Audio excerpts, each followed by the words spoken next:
Good morning, everybody, and welcome to Daily Scriptures. Today's May 31st. We're going to begin with 1 Kings 9 and go to 1 Kings 10:29. And it came to pass when Solomon had finished building the house of the Lord and the king's house, and all of Solomon's desire which he wanted to do, that the Lord appeared to Solomon the second time, and he appeared to him in Gibeon. And the Lord said to him, I have heard your prayer and your supplication that you have made before me. I have consecrated this house, which you have built, to put my name there forever, and my eyes and my heart will be there perpetually. Now if you walk before me as your father David walked, in integrity of heart and uprightness, to do according to all that I have commanded you, and if you keep my statutes and my judgments, then I will establish the throne of your kingdom over Israel forever, as I have promised David your father, saying, you shall not fail to have a man on the throne of Israel. But if you or your sons at all turn from following me, and do not keep my commandments and my statutes that I have set before you, but go and serve other gods and worship them, then I will cut off Israel from the land which I have given them. And this house which I have consecrated for my name I will cast out of my sight. Israel will be a proverb and a byword among all peoples. And as for this house which is exalted, everyone who passes by it will be astonished and will hiss and say, why has the Lord done this to this land and to this house? Then they will answer, because they forsook the Lord their God, who brought their fathers out of the land of Egypt, and have embraced their gods, and worshipped them and served them, but therefore the Lord has brought all this calamity on them. Now it happened at the end of the 20 years, when Solomon had built the two houses, the house of the Lord and the king's house, Hiram the king of Tyre had supplied Solomon with cedar and cypress and gold, as much as he desired. And that King Solomon then gave Hiram 20 cities in the land of Galilee. Then Hiram went out from Tyre to see the cities which Solomon had given him. But they did not please him. So he said, what kind of cities are these which you have given me, my brother? And he called them the land of Cabul, as they are to this day. Then Hiram sent the king 120 talents of gold. And this is the season for the labor force which King Solomon raised, to build the house of the Lord for his own house, the Millo, the wall of Jerusalem. Hazor, Megiddo, and Gezer. Pharaoh, king of Egypt, had gone up and taken Gezer and burned it with fire, had killed the Canaanites who dwelled in the city, and had given it as a dowry to his daughter, Solomon's wife.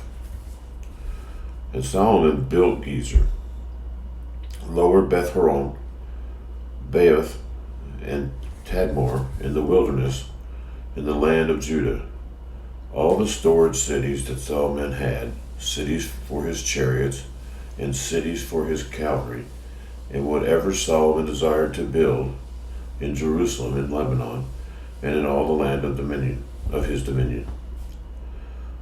All the people who were left of the Amorites, Hittites, Perizzites, Hivites, and Jebusites, who were not of the children of Israel, that is, their descendants, who were left in the land after them, whom the children of Israel had not been able to destroy completely, from these Solomon raised forced labor, as it is said to this day. But of the children of Israel, Solomon made no forced laborers, because they were men of war and his servants, his officers, his captains, commanders of his chariots and his cavalry. Others were chiefs of the officials who were over Solomon's work, 550 who ruled over the people who did the work. But Pharaoh's daughter came up from the city of David to her house which Solomon had built for her. Then he built the Millo, Now, 3 times a year, Solomon had offered burnt offerings and peace offerings on the altar which he had built for the Lord. And he built burnt incense with them on the altar that was before the Lord. So he finished the temple.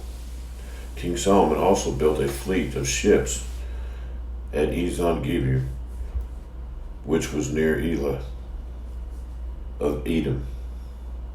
Then Hiram sent his servants with the fleet, seamen who knew the sea, to work with the servants of Solomon. And they went to Ophir and acquired 420 talents of gold from there and brought it to King Solomon. Now when the queen of Sheba heard of the fame of Solomon concerning the name of the Lord, she came to test him with hard questions. She came to Jerusalem with a very great retinue with camels that bore spices, very much gold and precious stones. And when she came to Solomon, she spoke with him about all that was in her heart. So Solomon answered all her questions. There was nothing so difficult for the king that he could not explain it to her. And when the queen of Sheba had seen all the wisdom of Solomon, the house that he had built, the food on his table, and the seating of his servants, the service of his waiters and their apparel, his cupbearers, and his entryway by which he went up to the house of the Lord, there was no more spirit in her. Then she said to the king, "It was a true report which I heard in my own land about your words and your wisdom. However, I did not believe the words until I came and saw with my own eyes. And indeed, half was not told me. Your wisdom and prosperity exceed the fame of which I heard. Happy are your men, and happy are these servants who stand continually before you and hear your wisdom. Blessed be the Lord your God, who delighted in you, setting you on the throne of Israel. Because the Lord has loved Israel forever, therefore he made you king to do justice and righteousness." Then she gave the king 120 talents of gold, spices in great quantity, as precious stones. There never again came such abundance of spices as the queen of Sheba gave to King Solomon. Also the ships of Hiram, which brought gold from Ophir, brought great quantities of the mug wood and precious stones from Ophir. And the king made steps of the mug wood for the house of the Lord and for the king's house, also harps and stringed instruments for singers. There never again came such a mug wood, nor has like been seen to this day. Now King Solomon gave the queen of Sheba all she desired, whatever she asked, besides what King Solomon had given her according to the royal generosity. So she turned and went to her own country, she and her servants.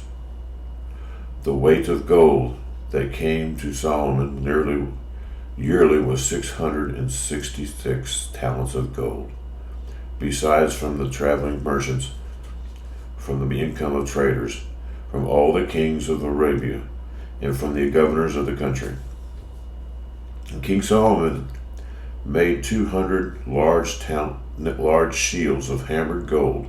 600 shekels of gold went into each shield. He also made 300 shields of hammered gold. 3 minas of gold went into each shield. The king put them in the house of the forest of Lebanon. Moreover, the king made a great throne of ivory and overlaid it with pure gold. The throne had 6 steps, and the top of the throne was around at the back. There were armrests on either side of the place of the seat, and 2 lions stood beside the armrest. 12 lions stood there, one on each side of each of the 6 steps. Nothing like this had been made for any other kingdom. All Solomon's drinking vessels were gold, and all the vessels of the house of the forest of Lebanon were pure gold. Not one was silver, for this was counted as nothing in the days of Solomon. For the king had merchant ships that hit the sea with the fleet of Hiram. Once every 3 years, the merchant ships came bringing gold, silver, ivory, apes, and monkeys. So King Solomon surpassed all the kings of the earth in riches and wisdom. Now all the earth sought the presence of Solomon to hear his wisdom, which God had put in his heart. Each man brought his present, silver, articles of silver and gold and garments, armor, spices, horses, and mules, at a set rate per year. And Solomon gathered chariots and horsemen. He had 1,400 chariots and 12,000 horsemen, whom he stationed at the chariot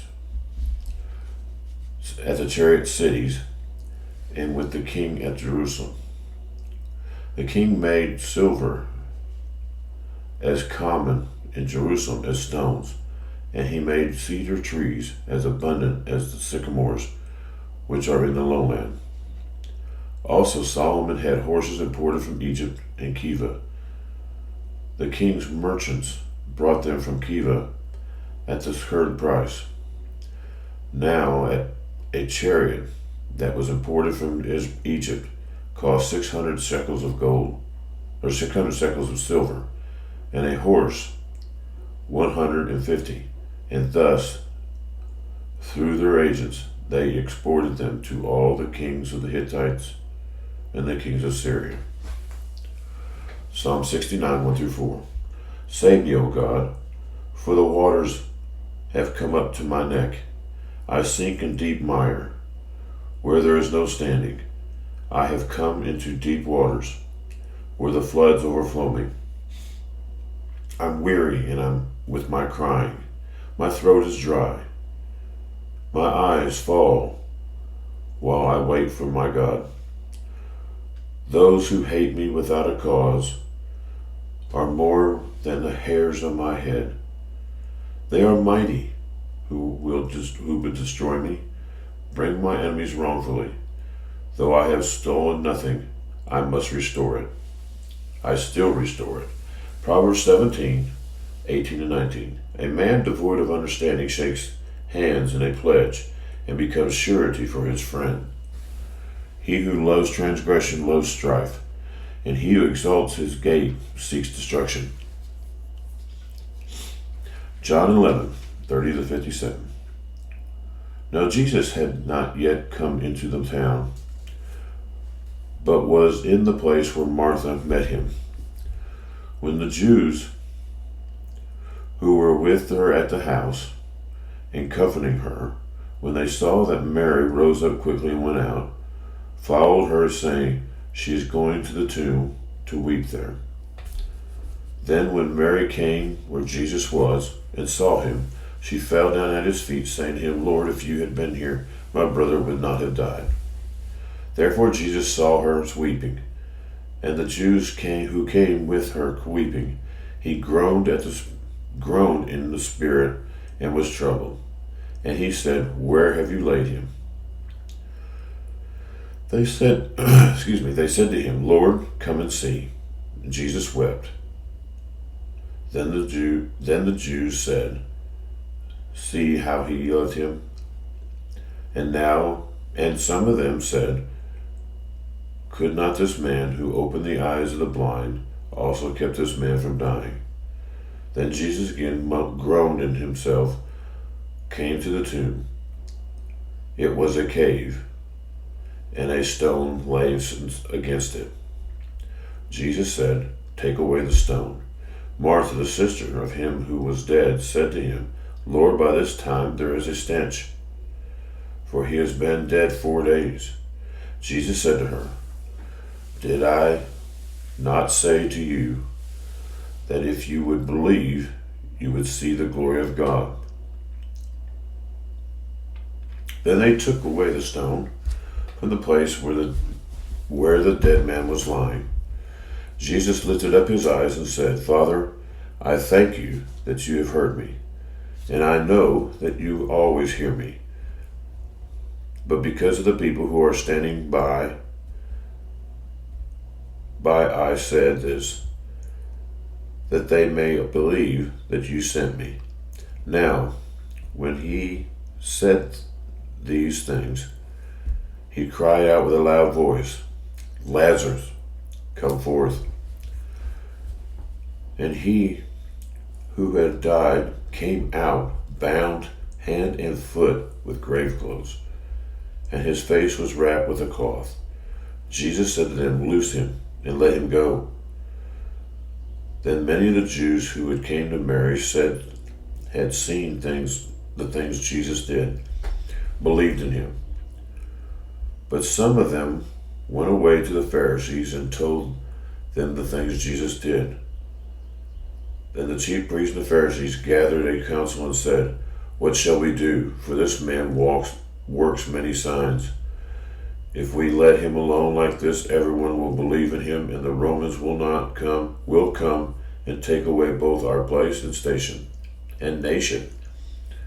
One of them, Caiaphas, being high priest that year, said to them, You know nothing at all, nor do you consider that it is expedient for us that one man should die for the people, and not that the whole nation should perish. Now this he did not say on his own authority, for being high priest that year, he prophesied that Jesus would die for the nation, and not for the nation only, but also that he would gather together in one the children of God who were scattered abroad. Then from that day on they plotted to put him to death. Therefore Jesus no longer walked openly among the Jews, but went from there into a country near the wilderness, to a city called Ephraim, and there remained with his disciples. And the Passover of the Jews was near, and many went from the country up to Jerusalem before the Passover to purify themselves. Then they sought Jesus and spoke among themselves as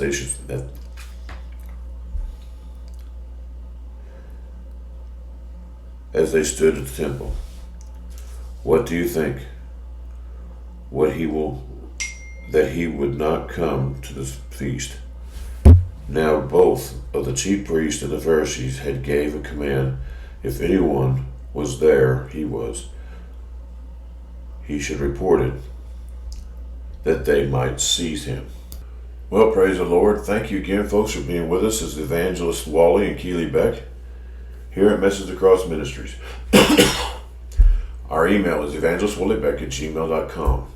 If you'd like to write, please feel welcome to do so. We'll catch you tomorrow.